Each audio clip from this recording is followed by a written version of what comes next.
ভাই দেখেন, আমরা নামাজ পড়ি। নামাজ পড়ার পরও কিন্তু আমাদের চেহারার মধ্যে সৌন্দর্য আসে না। আমরা ইবাদত করতেছি, আমল করতেছি, নামাজ পড়তেছি, মসজিদে আসি, তাহাজ্জুদের নামাজ পড়ি, নফল পড়ি, চাশতের নামাজ পড়ি, তাহাজ্জুদের নামাজ পড়ি, কত ধরনের নামাজ পড়তেছি। কিন্তু নামাজ পড়ার পরেও তো আমাদের চেহারার মধ্যে সৌন্দর্য এখনো আসে না।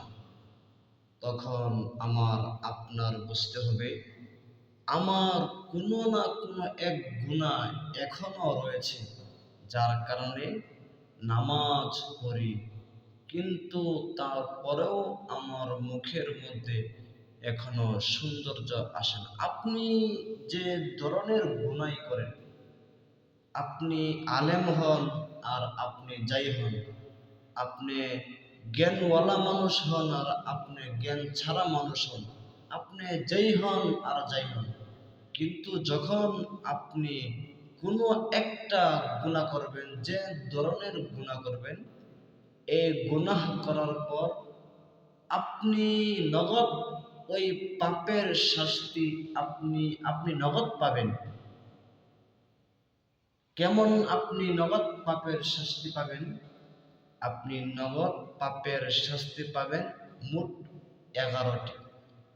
1 নাম্বার শাস্তি হলো, আপনার চেহারার সৌন্দর্য কমে যাবে। 1 নাম্বার শাস্তি।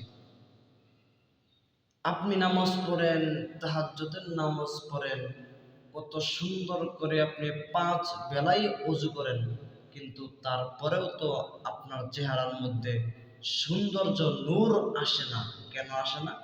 আপনার বুঝতে হবে, আপনি গুনাহ করেছেন, কোনো না কোনো এক গুনাহ করেছেন।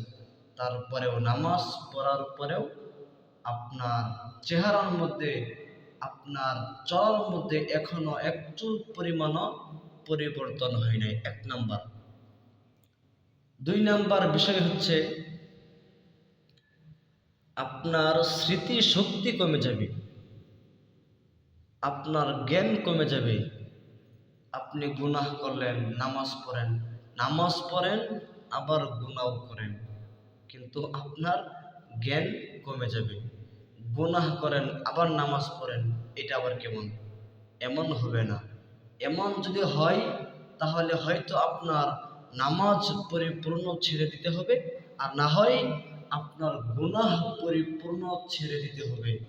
তাহলে দেখবেন আপনার জ্ঞান থাকবে পরিপূর্ণ ভালো, আপনার মাথা থাকবে পরিপূর্ণ সুস্থ, আপনার কোনো ধরনের কোনো সমস্যাই হবে না।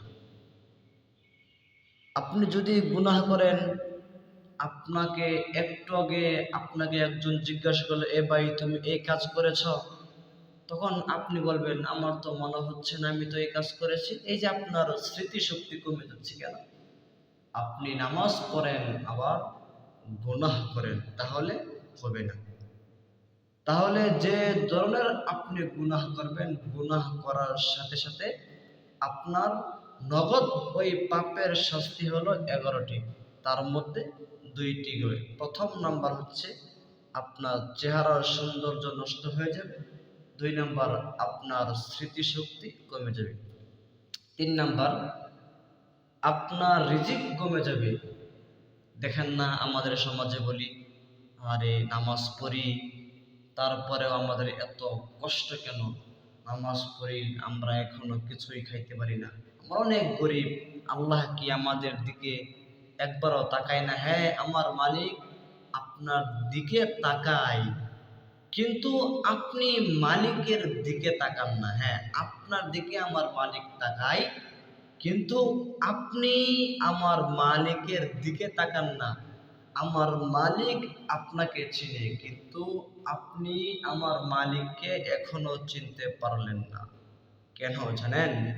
এই দেখেন, আপনি যে বললেন, আমি এত গরিব, আমার ঘরের মধ্যে খাবার নাই, আমি সকালে খাইতে পারি নাই, জোহরে খাইতে পারি নাই, আমার মালিক কি আমার দিকে একবারও তাকাই না? হ্যাঁ, আমার মালিক আপনার দিকে তাকায়, কিন্তু আপনি তো মালিকের দিকে তাকান না। হ্যাঁ, আপনি নামাজ পড়েন, নামাজ পড়ার পর যখন আমার মালিকের কাছে হাত তোলেন, হাত তুলে যখন বলেন আমি তো দোয়া করেছি, তারপরেও তো আমার মালিক দোয়া কবুল করেন। হ্যাঁ, আমার মালিক তো দোয়া কবুল করবে ওই সময় যখন আপনি আমার মালিকের কাছে পরিপূর্ণভাবে খাস দিলে, খাস অন্তরে পরিপূর্ণ বিশ্বাস, পরিপূর্ণ ভরসা রেখে আপনি যখন আমার মালিকের কাছে যাবেন, তাহলেই না আমার মালিক দিবে। আপনি গুনাহ করবেন, আবার আমার মালিকের কাছে যাবেন, আবার নামাজ পড়বেন, তাহলে তো আপনার রিজিক কমে যাবে।